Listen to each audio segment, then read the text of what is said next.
Saturday, June 22, 1940. The Wehrmacht High Command reports. The important port cities of Saint-Malo and Lorient in Brittany are taken.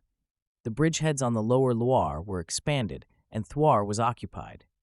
In Lorraine and the Vosges, our attack led to further dissolution of individual enemy groups that had been trapped. Gérardmer is taken.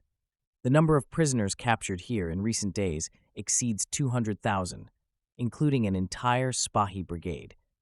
The number of prisoners is also constantly growing on the other fronts. Among them are the commander of the Naval Forces North and other admirals, a commanding general, and several division commanders. In addition to a large loot of weapons and military equipment of all kinds, 260 aircraft fell into our hands when various airfields were taken away. Combat and dive units attacked enemy fortifications, troop concentrations, and transport movements in the area west of Strasbourg and southwest of Weissenberg, as well as south of the Loire. In the Gironde and Loire estuary, a merchant ship of 8,000 gross registered tons was sunk. Another of 4,000 gross registered tons was damaged, and 2 flying boats were destroyed.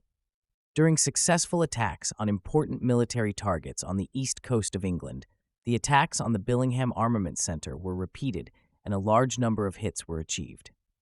In the afternoon hours off the Dutch island of Texel, 3 of 6 enemy aircraft were shot down after a short dogfight, and the rest were forced to turn away. In an unsuccessful attack by British bomber and torpedo planes on a German battleship, the ship's anti-aircraft artillery scored 6 kills. Our own fighter planes intervened in the fight and destroyed a further 7 aircraft.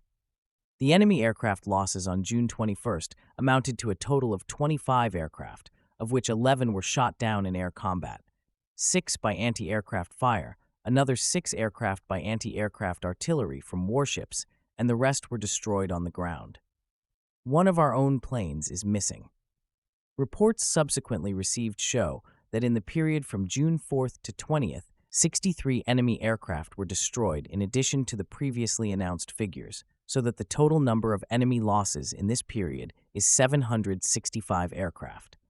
The total number of enemy aircraft destroyed by anti-aircraft artillery since the beginning of the offensive in the West is 854 aircraft up to June 15th. A return submarine under the command of Korvettenkapitän Rosing reports the sinking of 42,686 gross registered tons. Another submarine managed to torpedo the English troop transport Ettrick of around 11,000 gross registered tons. Another submarine successfully attacked a large British convoy. On the night of June 22nd, enemy aircraft also flew into northern and western Germany and for the first time attacked the area around Berlin with bombs. As before, the bombs dropped caused only minor damage to non-military objects, but a number of civilians were killed or injured. In the fighting of the last few days, the following have particularly distinguished themselves through their fearless commitment to bold individual actions. The colonel and commander of a rifle brigade, Neumann Silko, the first lieutenant and head of a cavalry squadron, Freiherr von Boselager, the Lieutenant Michael in a cavalry regiment, and the Lieutenant Mater in a tank destroyer division. Special report. The French armies trapped in Alsace-Lorraine have surrendered after desperate resistance. A total of around 500,000 French soldiers have surrendered to our troops. Among them, in addition to many other generals, are the commanders of the 3rd, 5th, and 8th armies.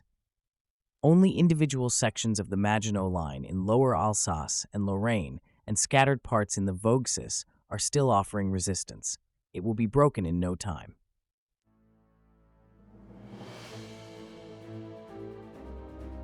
Join us also tomorrow for the subsequent Wehrmacht Report.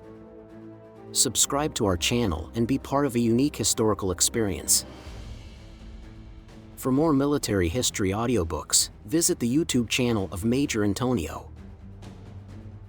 Thank you for listening, and so long.